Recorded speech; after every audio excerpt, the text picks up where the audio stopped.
दोस्तों, हम में से बहुत से लोग इंस्पिरेशन बुक्स पढ़ते हैं और हमें हमें बहुत से उनका शौक होता है। इंस्पिरेशनल बुक्स हमें समझाती है, सिखाती है कि हमें क्या करना है, कैसे करना है। बहुत पहले जब मैंने एजुकेशन छोड़ी, 12th के बाद मैंने जब पढ़ाई छोड़ी, इसलिए ताकि मैं ज़्यादा बेहतर जीवन के बारे में सीखूं। इस एजुकेशन सिस्टम से अलग मेरे अंदर उठे सवालों के जवाब ढूंढ सकूं, तो मैंने बहुत सी इंस्पिरेशनल बुक्स पढ़ी, जिससे बहुत सी अच्छी अच्छी बड़ी बड़ी बातें थी, सुनी, पढ़ी, समझ में आई, बहुत अच्छी लगी। और रिजल्ट नहीं निकला, फायदा नहीं निकला। एक बेहतर जीवन के लिए क्या करना होगा?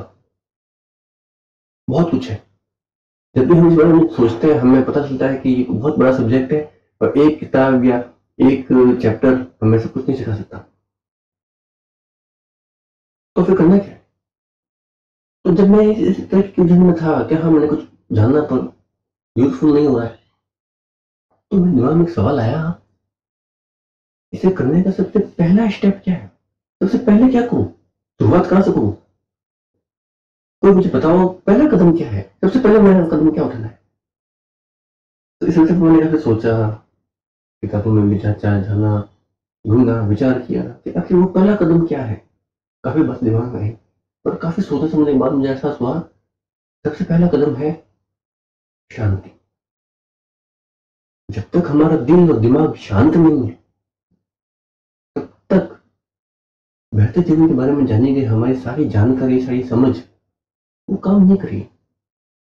हमारे अंदर अगर ठहराव नहीं है, शांति नहीं है, हमारे अंदर कोताहल है, तो हम उस नॉलेज का भी बेहतर इस्तेमाल नहीं कर पाएंगे।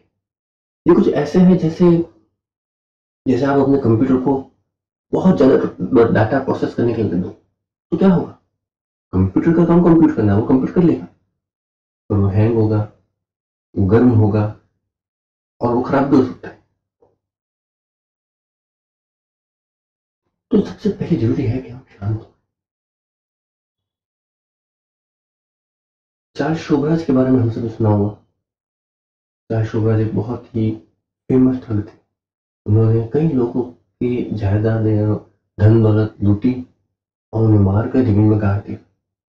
ये जानते हुए भी बहुत से लोग उनकी बातों में आ जाते थे। क्यों? जब चार्ल्स शोबराज पकड़े गए, तब ये पता चला कि चार्ल्स शोबराज बड़े ही शांत दिखते थे, बड़े शांत स्वभाव के थे। लोग बड़ी शांति से पेश आते थे। उनकी शांति ही, उनकी वो शांत एटीट्यूड ही लोगों को अट्रैक्ट कर देता था। महात्मा बुद्ध, महावीर स्वामी, इनके अंदर क्या खासियत थी, क्या ताकत थी? विवेकानंद में क्या खासियत थी? वो शांत थे, शांत थे। उनका दिल दिमाग दोनों शांत थे। तो आपको चाहे इस तरफ जाना हो, बुद्ध, महावीर, विवेकानंद, ये आपको उस तरफ जाना हो, चाहे शोभराज, ठग, बेईमान, दोनों ही सूरतों में आपको शांत होने की जरूरत है।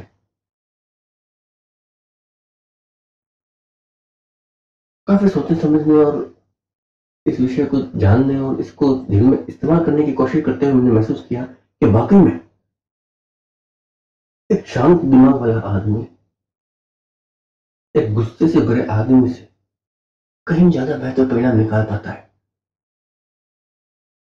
जल्दबाजी में, हड़बड़ी में काम करने वालों से कहीं बेहतर काम शांत बुद्धि वाले काम लोग काम कर जाते हैं। तो काफी अच्छे से जानने समझने के बाद मुझे समझ में आ गया कि सबसे पहला कदम शांत होना है। जब तक हम शांत नहीं होंगे, हमारा दिल दिमाग शांत नहीं होगा, तब तक आगे बढ़ने का कोई फायदा नहीं है। अब सवाल उठता है कि शांति है क्या? ठीक है, शांत होना है, ओके, शांति है क्या?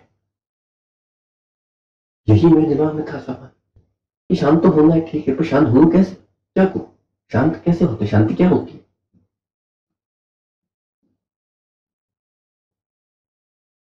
ओशो का एक विचार मैंने पढ़ा था, सुना था कि शांति बीच में है, न कुछ ज्यादा में न कम में। शांत वहां है जहां इंसान सेंटर में है, बीच में, बैलेंस में, वहां शांति है। अच्छा है, सुनने में सही लगता है और ओशो की बात बिल्कुल सही है। पर अब भी प्रैक्टिकली मुझे ये समझ में आया कि बीच में कहाँ, बीच में किधर, बीच का मतलब नहीं समझा, बीच में कैसे, किन चीजों के बीच में। तब और विचार किया, क्या, कैसे कैसे शांत हूं। तब मैंने ये सोचा कि मैं शांत होने की कोशिश कर रहा हूँ, सवाल ये है कि मैं अशांत क्यों हो रहा हूँ, मैं शांत कैसे हूँ, इसके बजाय सवाल ये है मैं अशांत हो क्यों रहा हूँ, मेरी शांति जा क्यों नहीं है। तो मुझे समझ आया कि मैं अशांत इसलिए हूँ कि मेरे दिल और दिमाग में सैकड़ों चीजें, दिल में बहुत सी इच्छा है, दिमाग में बहुत सारे विचार है, जिनमें से बहुत से का तो कोई अर्थ ही नहीं है, बहुत से कभी पूरे नहीं हो सकते, पर वो दिमाग में रखे हुए, दिल में रखे हुए, अब वो बार बार बार उमड़ते हैं, शांति भंग हो सकती है। तब मुझे समझ में आया अगर मुझे वाकई शांत होना है तो कुछ बातों को समझना है और बाकी सबको इग्नोर कर देना है। यानी इग्नोरेंस सीखने से, बेकार बातों को इग्नोर करना सीखने से मैं शांत हो जाऊंगा। मैं बार बार चिढ़ जाता था, फ्रस्ट्रेट हो जाता था, क्योंकि छोटी छोटी बातों का दिल में दिमाग में ले लेता था, फिर शांति भंग, शांति खत्म, फिर गुस्सा, चिड़चिड़ापन, फ्रस्ट्रेशन सब है। तब मैंने समझा कि मुझे इग्नोर करना है वो बातें जिसका जिनसे कोई मतलब नहीं है, जिनके किसी कुछ कहने से मैं वास्तव में खराब होने जाऊंगा। कहने वाले लाखों बात करते हैं, अब हम सबके बात सुनूंगा तो फिर शांत कैसे रह सकता हूँ। तो मैंने शांत होने के लिए ये सीखा, इग्नोर को, टेंशन रखना सीखो, उन सब बातों में मत उलझो जिन सब बातों से तुम्हारा कोई मतलब नहीं है, कोई फायदा नहीं है उलझने का। सैकड़ों लोगों में उलझे हुए हैं, लेकिन कुछ ही लोग जो उन उलझनों से ऊपर उठे हैं वो सारे लोग सफल है, और वो जो इन बातों में उलझे हुए हैं वो आज भी वही है, वो आपको हमेशा वही दिखेंगे, वही उनका जन्म हुआ, वही उनकी अर्थी उठेगी, इससे ऊपर कहीं नहीं जाने वाले, क्योंकि वो शांत नहीं है। शांत इसलिए नहीं है क्योंकि वो सैकड़ों विचारों पर, सैकड़ों इच्छाओं के पीछे भाग रहे हैं, सैकड़ों विचारों के पीछे दौड़ रहे हैं। विचार मैं भी करता हूँ, खूब करता हूँ, विचार करना मेरी मेरी प्रकृति, मेरे नेचर है, लेकिन साथ में ये भी सीखना है कि बेकार की बातों को दिमाग मत लगाओ, तब आप शांत। ये तो बात मुझे समझ में आ गई, नजरअंदाज करना है, ठीक है, बहुत अच्छा, नजरअंदाज करना है। नजरअंदाज कैसे करना है, नजरअंदाज करना है, नजरअंदाज करना है, पर करूँ कैसे, नजरअंदाज कैसे करूँ। मैंने कोशिश की नजरअंदाज करने की, लेकिन नजरअंदाज नहीं हो गई। आखिर तो भावनाएं है, इंसान हूँ, उभर जाती है, फिर भावुक हो जाता हूँ, फिर कुछ ना कुछ हो जाता है, लाख कोशिश करता हूँ, कंट्रोल नहीं कर पाता, करूँ क्या, कैसे करूँ, क्या करूँ। इस बारे में बहुत सोचा। मैंने जाना कि मुझ में कमियां हैं, मैंने जाना कि सब में कमियां होती है, मैंने जाना कि कमी होना आपके होने का एक बहुत जरूरी हिस्सा है। कोई सारा सामने तो सारी कमियां मिटा ले, मिट भी नहीं सकती, जो कर ले वो भगवान है। अगर आप ध्यान से देखें तो भगवान में भी कहीं ना कहीं छोटी मोटी गलतियां हो गई, यानी कि कोई भी ऐसा नहीं है जिससे गलतियां नहीं होती, जिसमें कमियां नहीं होती।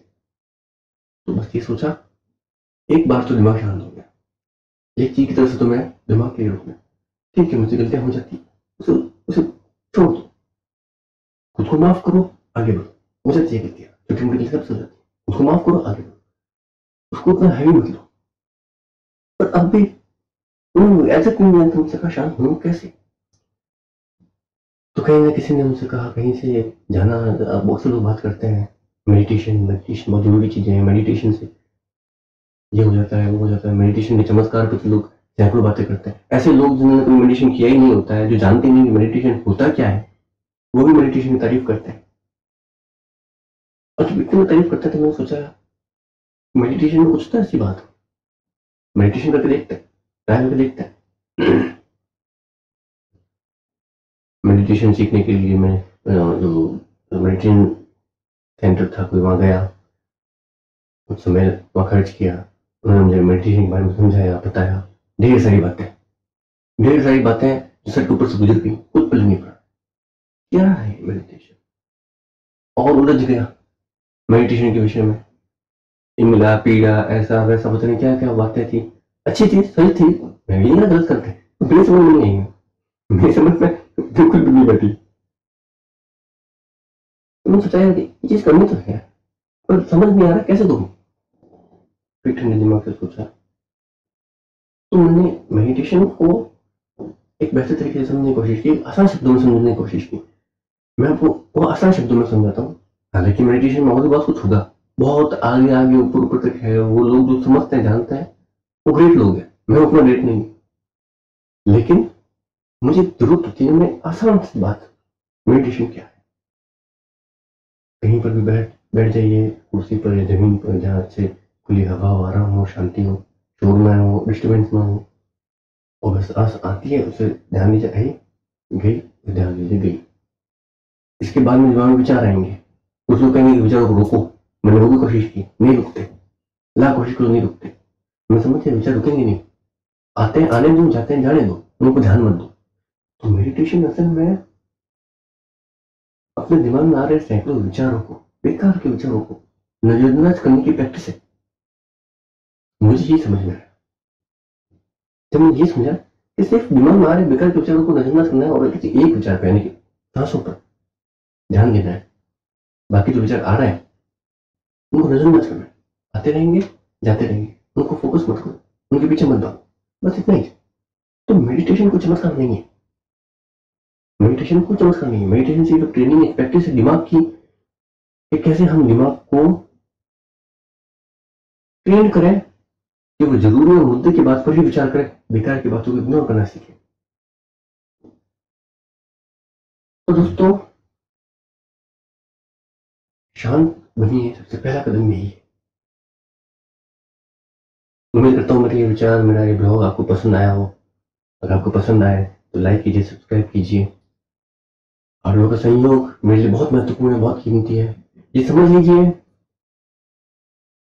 मैं जो हूं और जो होने वाला हूं वो मुझसे ज्यादा आप पर निर्भर करता है।